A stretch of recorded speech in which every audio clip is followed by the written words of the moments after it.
My name is Stephen Hebert, and this speech is to inform you on the history of the New Orleans Saints. November 1st, 1966 was a very cold day in the city of New Orleans. But as cold as it was in the city, the hearts of its citizens was burning like fire as a historic announcement was being made.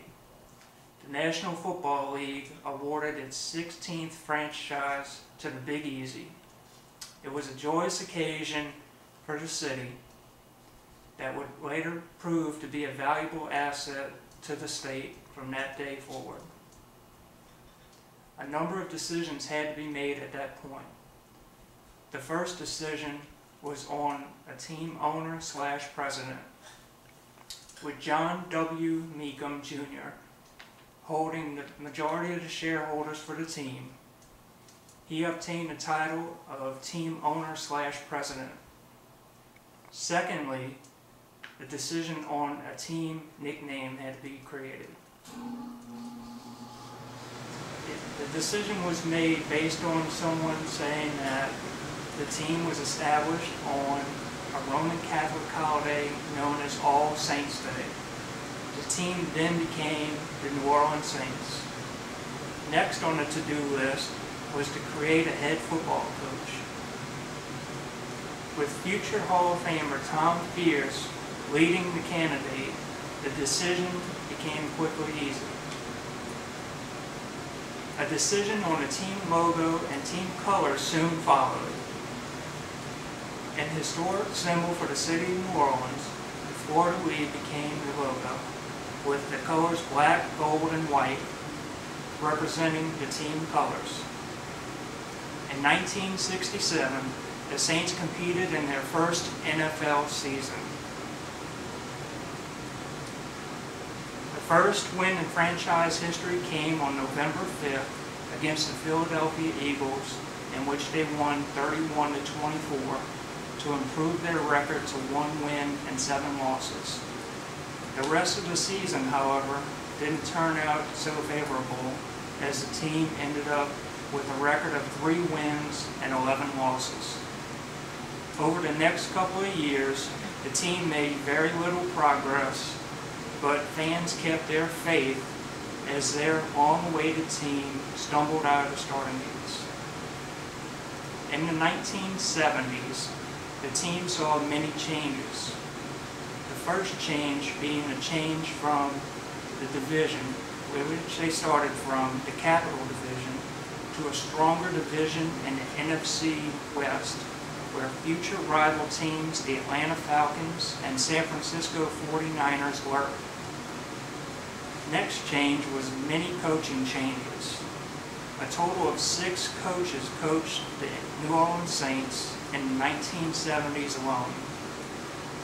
In 1971, a young rising star was drafted with the 2nd overall pick in the NFL draft. His name was Archie Manning, who spent most of his years in college at Ole Miss College. Then in 1975, the Superdome was built, which created the Saints a new home stadium. In 1979, the Saints had their first non-losing season with an 8-win, 8-loss record. The 1980s brought major changes for the club. In 1984, John W. Meekum Jr. decided to put the team up for sale. A local New Orleanian named Tom Benson saw an opportunity, and on May 31st, 1985, signed the paperwork that would allow him to be the owner of an NFL football team. In 1986, Tom Benson hired general manager Jim Finks and head football coach Jim Mora. Jim Mora would coach the Saints from 1986 to 1996 with a fiery attitude and the intensity that Benson required to coach his team.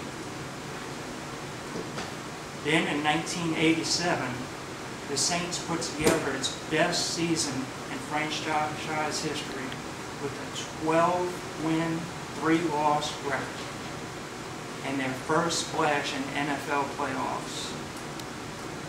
The playoff game, though, wasn't as satisfying as getting there, as they got beat by the Minnesota Vikings 44-10.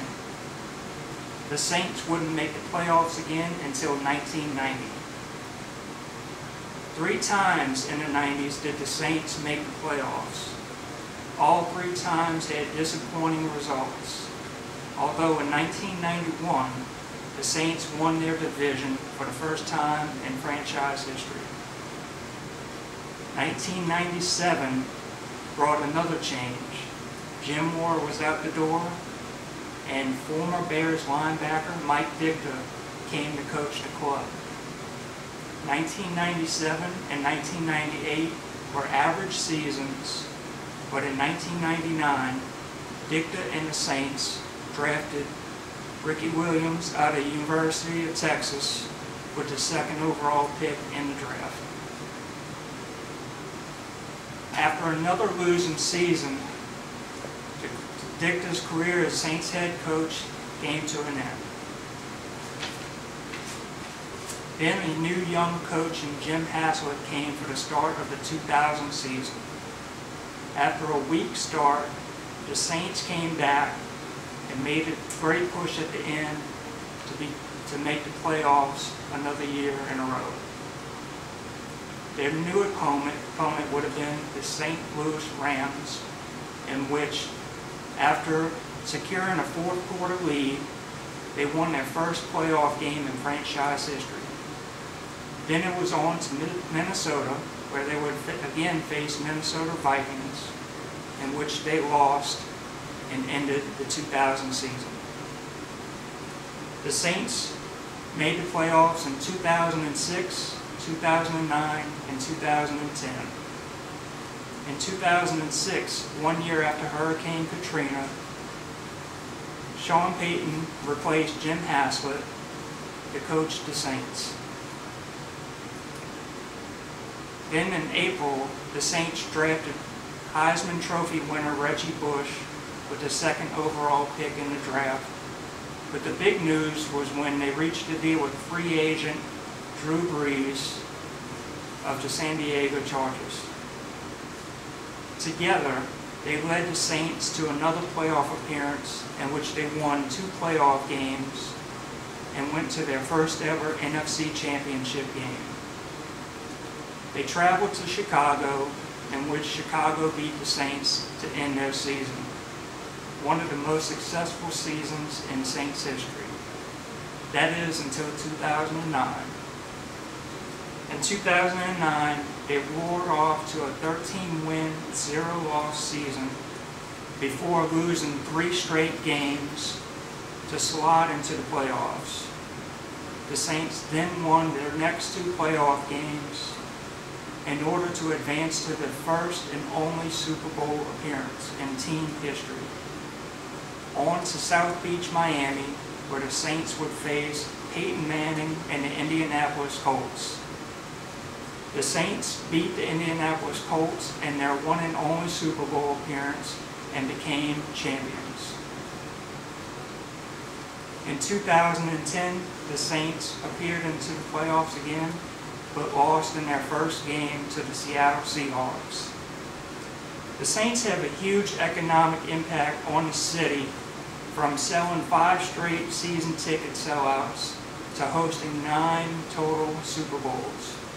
You can imagine how much tourism is generated from the home football games and the Super Bowl hostings.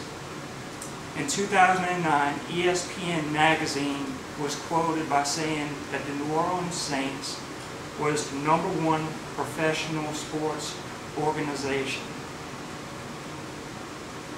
To the city of New Orleans, the Saints provide an escape to many things, including the devastating hurricane that struck in 2005. To the city of New Orleans, the Saints are more than just entertainment. They are a way of life. Thank you.